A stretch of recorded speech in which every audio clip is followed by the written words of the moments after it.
Good afternoon, my loves. Welcome to Maverick Baking and welcome to a new chocolate review video. Today we're talking about a brand that I have been excited to try for a very long time. And I know you probably think I say that before the start of every video, and maybe I do, and maybe it's right. What's wrong with that? Today we are talking about an iconic name in craft chocolate, an iconic name in US chocolate in general. We're talking about Dick Taylor. Super high quality chocolate made in the state of California. Dick Taylor has been around in the craft chocolate game for a while, and its reputation is allegedly every bit deserved. Today we are going to be talking about 4 of their different bars, some from their classic range and one that's a little special. Starting from milkiest, we have their vanilla milk chocolate, a 55% chocolate. We have their 55% dark peanut butter chocolate. Their 73% dark with brown butter, cocoa nibs, and sea salt. And we have their 73% dark with fleur de sel. Of course, if you're new to the channel, first of all, hello there. My name is Kelly, and here on the channel we are conducting chocolate reviews. We're doing foodie vlogs. I'm sharing recipes all the time. If that's your sort of thing, you're more than welcome to tap that subscribe button to hang around.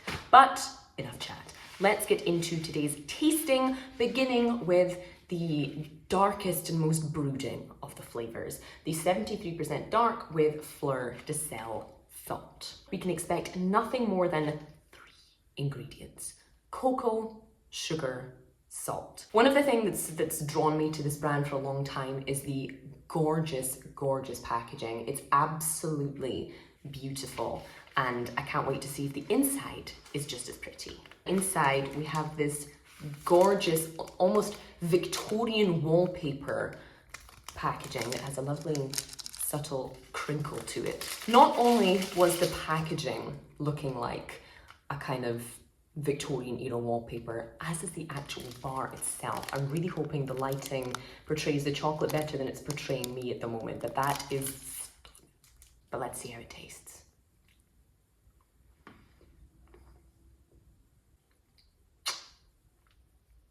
We can end the video there. It's the end of the review. Smooth, both in taste and in texture. The saltiness, the little bit of sweetness, the super concentrated chocolate flavor without even a suggestion of bitterness is just, that's what it is. One of the things I always tell people that are kind of new to craft chocolate in general, and I'm reminded of whenever I taste bars like this, the dark chocolate that you may think you don't love, the kind you find in the supermarket, the kind you buy at the counter of a coffee shop, could not be further from an experience like this. It's like thinking you don't like coffee because you've only ever drunk, you know, a jar of the freeze-dried Nescafe decaf blend. That it's 73% cocoa and so easy to eat. That fleur de sel adds a little bit of texture, the tiniest bit of crunch, but when you lay it that side down on your tongue, it's just like every single taste bud is waking up all at once.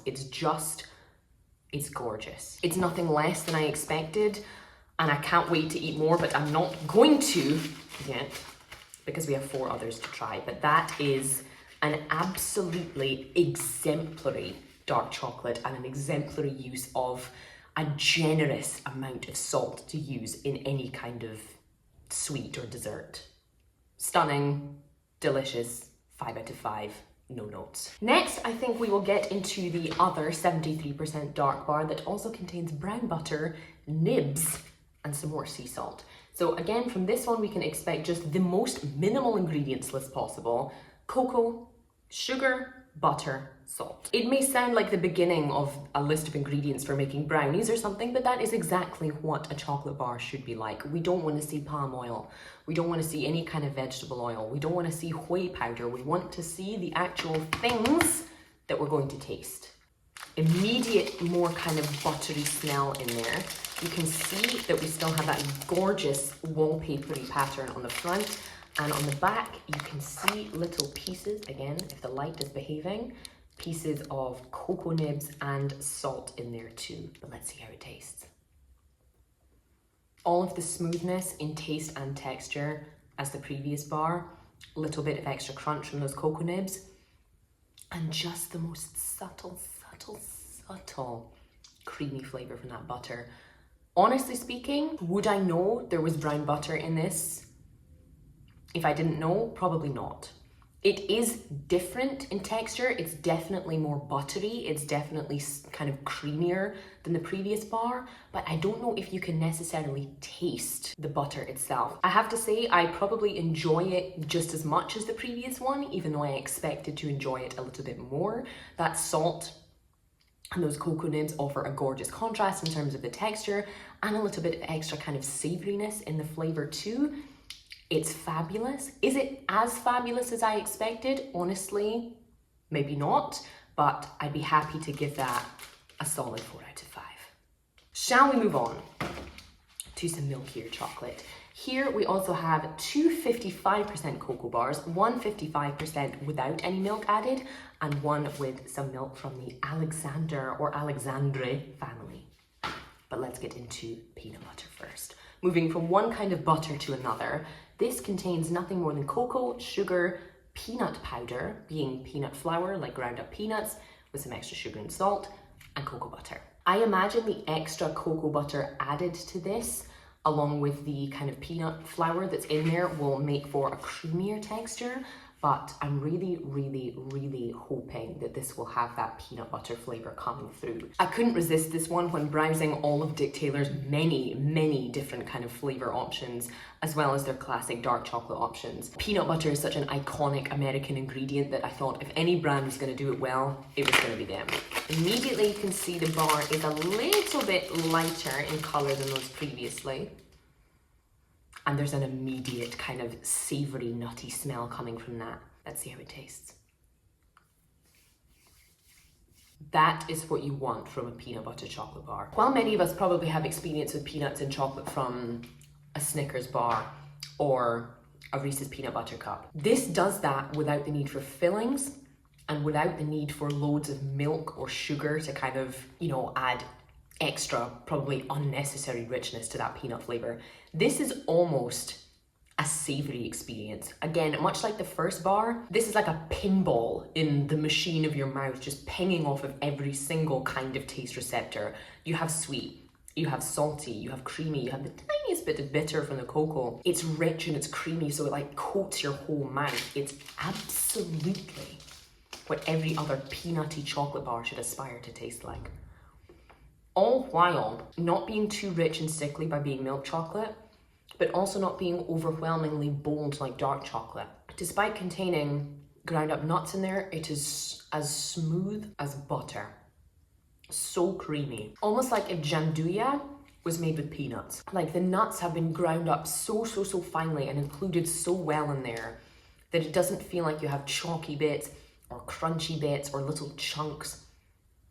It's like they just blend beautifully. Everything you would want from a peanut chocolate bar, and deserving of no less than 5 stars, because I am ready to devour the whole thing. But before I do so, we have one more bar to taste, and that is the vanilla milk chocolate. As we've been sweeping from boldest to butteriest, from this bar we can expect cocoa, sugar, whole milk powder, cocoa butter, and vanilla bean. Not just vanilla flavoring, but the actual little black dots that you see in the good vanilla stuff. Again, we can see that this is a 50% chocolate bar, so it's still relatively dark in terms of, the entire milk chocolate market. However, oh my word, smelling gorgeously milky compared to its counterparts that we've had previously, and noticeably paler in color. Again, a little bit less of a snap to be expected when there's milk included, but let's see how it tastes.